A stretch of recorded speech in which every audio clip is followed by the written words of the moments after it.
Stand near a rail yard and watch a crew work, and eventually you will see it. A man standing beside the track, and as a locomotive backs slowly toward him, he lifts an arm and moves it in a slow, deliberate arc. Or he holds his lantern out at night and swings it across his body in a flat line, parallel to the ground. And the giant machine, hundreds of tons of steel, obeys him. It slows, it stops, all from a wave of a hand. And your first thought is the obvious one. It is the year we live in now. Every one of those crew members has a two-way radio clipped to their vest. They can talk to each other. They can talk to the engineer in the cab. So why on earth is a grown man out there waving his arms around like it is 1890? Why do the most heavily regulated, safety-obsessed transportation companies on the continent still teach, test, and rely on a system of hand signals that is older than the light bulb? The answer is not tradition. It is not nostalgia. It is not old men refusing to change. The real reason railroads still use hand signals in the age of radio is that hand signals are, in the moments that matter most, safer than the radio. And the story of why touches on dead batteries, crowded airwaves, a very specific kind of silence, and a string of deaths that prove the point in the hardest way possible. Before we get into it, hit subscribe and drop a comment, letting us know where you're watching from. We want to know who's out there. Let us start with what these signals actually are, because most people have no idea how old and how precise this language is. Railroad hand signals are not casual gestures made up on the spot. They are a formal, standardized code, and they have been for well over 100 years. The core signals were written into the rule books of virtually every railroad in North America: the Pennsylvania, the New York Central, the Baltimore and Ohio, the Chesapeake and Ohio, the Norfolk and Western, and they were all essentially the same, so that a railroader could move from one line to another and still understand the language of the hands. And it is a real language. A hand or a lantern moved horizontally, swung back and forth across the body parallel to the ground, at a right angle to the track means stop. That signal has meant stop for a century. A hand raised and lowered vertically means come toward me, or go ahead. A hand swung in a wide circle means back up. Holding a signal steady or moving it slowly can mean go slow. Move it fast and it means move fast, the speed of your arm telling the engineer the speed he should be doing. There are signals for apply the air brakes, release the air brakes, and one you never want to see, a signal that the train has come apart, that it is broken in two. By day, it is done with the hands and arms or with a flag. By night and in fog and in smoke, it is done with a lantern, the same motions traced in light. 165 railroads once adopted a single standard code so that every one of these motions meant exactly the same thing everywhere. Think about how much information is packed into that.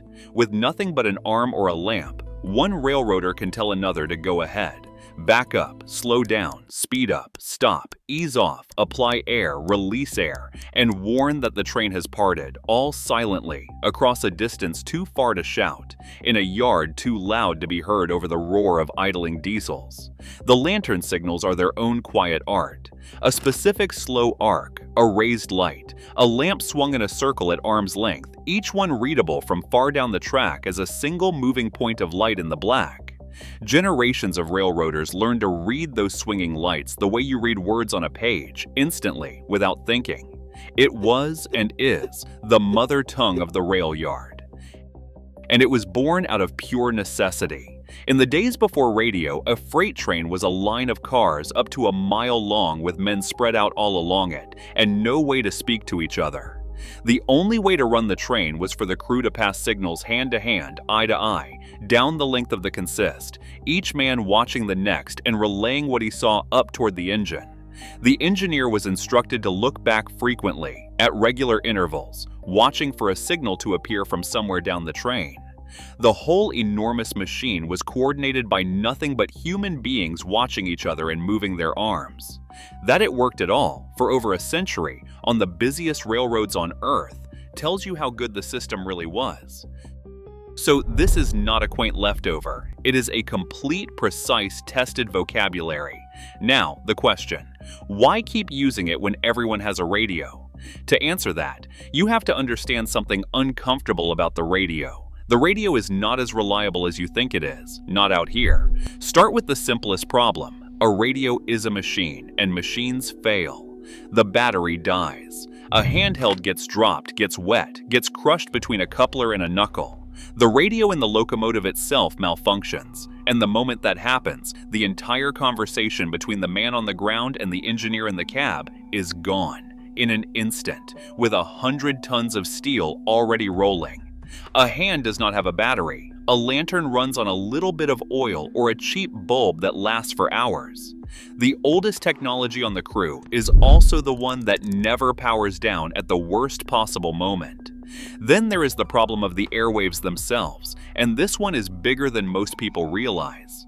A railroad radio channel is not a private line between two people. It is a shared frequency, and everyone is on it.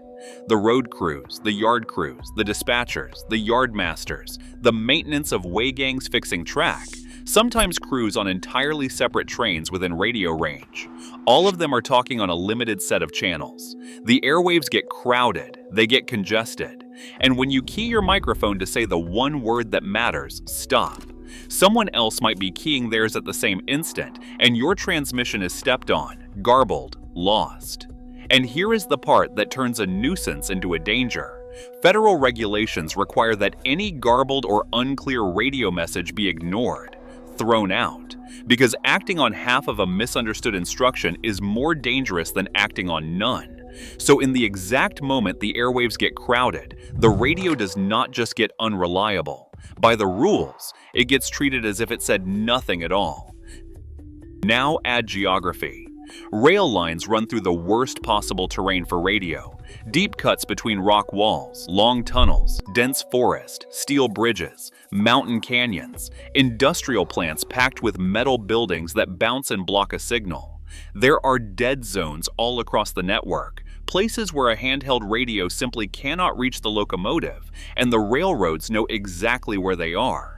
The problem is so serious that the Federal Railroad Administration holds railroads to a far higher standard than an ordinary radio user. An ordinary company with a dead spot in its coverage is told, "That is your problem, live with it." A railroad with a dead area is told to fix it, and can face fines of thousands of dollars a day until it does.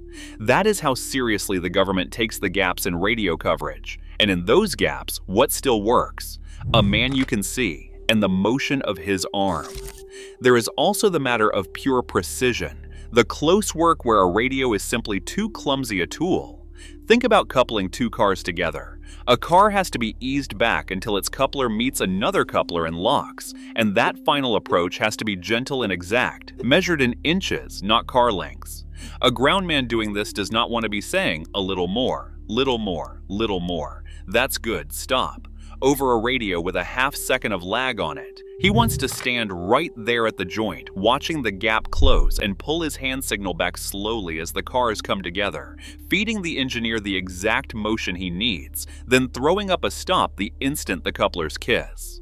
The hand is faster than the mouth here, and it is more precise. For that delicate final coupling, many an old head will tell you, the hand signal is not the backup at all. It is the better tool. But the deepest reason of all is not about the radio breaking or getting crowded or hitting a dead zone. It is about a specific kind of silence, and it is the reason hand signals are written into federal law to this very day. Picture the most dangerous move a crew makes. It is called a shoving movement or a shove. This is when the locomotive is not pulling the train, but pushing it, backing a long line of cars ahead of the engine into a track. And the engineer, sitting in his cab at the very back of that move, is now effectively blind. He cannot see the leading end. He cannot see what is ahead of the cars he is pushing. There could be another cut of cars parked on the track. There could be a worker. There could be a derail, a device set on the rail to stop and deliberately derail a car to protect people working further down. The engineer, pushing from behind, can see none of it, so the rules require a crew member to protect that shoving movement, to be the engineer's eyes. That person, usually the conductor, positions themselves where they can see the leading end, and they direct the whole movement, counting down the distance. 15 cars, 10 cars, 5 cars. And here is the critical rule. one written into the federal code and into the operating rules of every major railroad.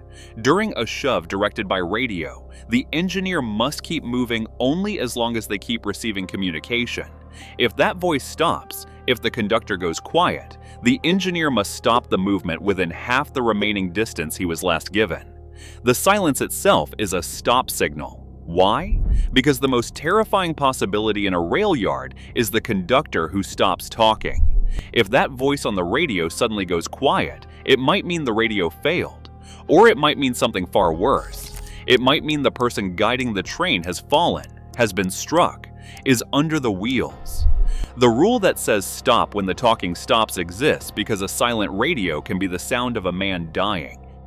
And this is not hypothetical. The NTSB by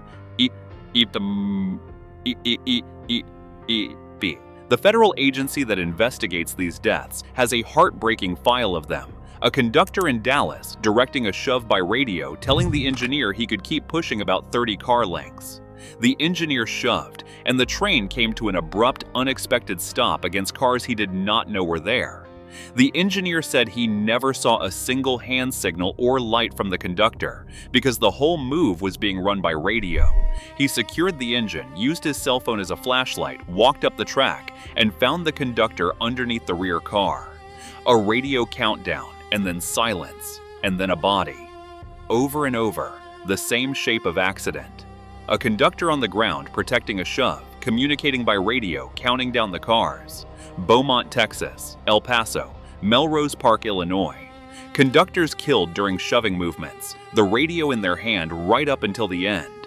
Investigators pulling the audio afterward and hearing the countdown, and then nothing. The radio told the engineer where the conductor said he was. It could not tell the engineer that the conductor was no longer where his voice had been. This is the thing the radio cannot do, and the hand can. When you direct a move by hand signal, the engineer is not listening to a voice that could be coming from anywhere. He is watching a human being. He can see where that person is standing. He can see they are safe, clear of the equipment, on their feet. If that person vanishes from view or stops signaling, the engineer knows instantly and stops. The hand signal is not just an instruction. It is a continuous, living proof that the person giving it is alive and in the clear. A voice on a radio is just a voice. It has no body attached to it. And in a yard full of moving steel, knowing exactly where the body is can be the difference between the end of a shift and the end of a life. That is why even now, the rules are written so carefully around this. When radio is being used, the engineer will not accept hand signals for movement, with one permanent exception: a stop signal. A stop signal given by hand is always obeyed, no matter what the radio is saying. Because stopping is the one thing that is never wrong. Everything about how railroads blend the radio and the hand is built around a single principle: that it must always be easier to stop the train than to move it, and that the ability to say stop must never depend on a battery, a clear channel, or an open frequency. So the picture comes together. The radio is faster and easier for most of the day, and railroads use it constantly. But the radio has failure modes that can kill. It runs out of power. It gets stepped on. It hits a dead zone in a tunnel or a cut.